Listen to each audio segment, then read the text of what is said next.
Now, since I have established that debt is illegal, this morning at 9 o'clock, no one posted anything to my Facebook page that there was a legal contract. So really it's not much to really talk about if debt contracts are legal or not, because actually I got signed confessions and like I said before, Beneficial never did, and I showed a video where they admit it, and the same video is admitted now because I want to show you something that you didn't know. I filed an $800 million lawsuit against Beneficial. They had no defense whatsoever. And so Judge Shepard denied me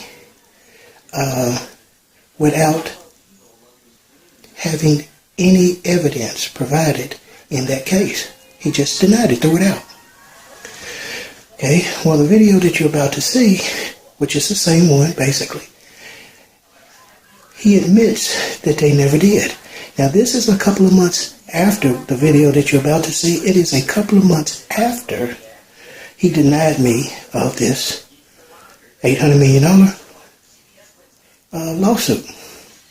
And so, basically what I'm saying is, he conspired with Beneficial to keep me from winning the lawsuit by just dismissing it, just because he did. But what I'm doing, I'm showing you that he lied. He said he was sufficiently advised when he denied me, but he couldn't have been. He didn't get any evidence. So the video that I showed you the other day is the same one, and you'll hear him say they hadn't provided, not yet, but they will.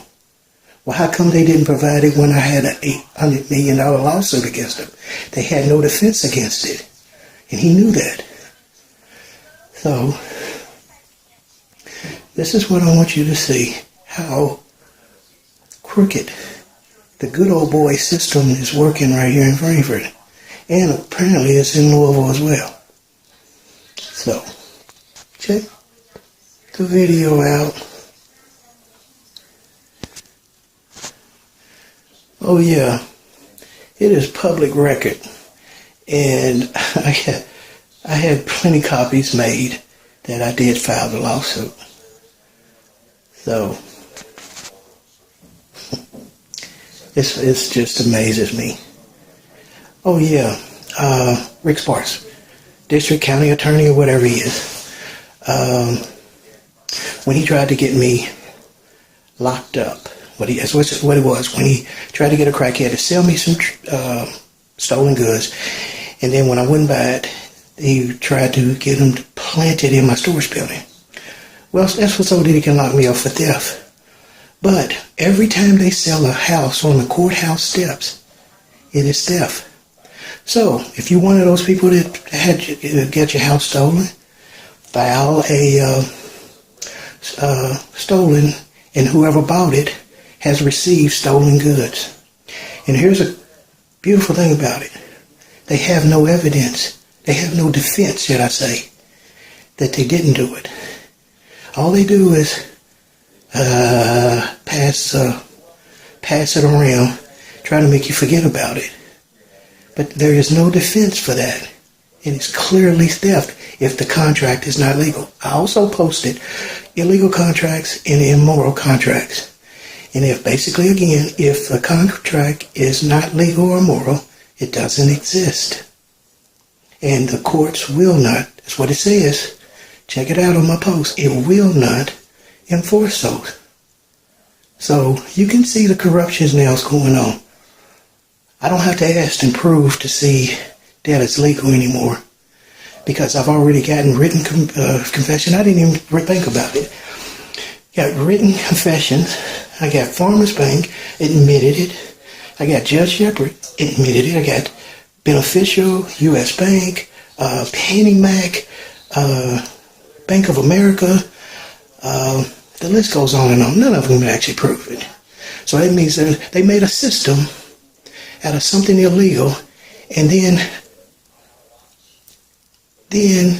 they fuss when you decide that you don't want to break the law anymore or you don't want to sin anymore. So this is really cool.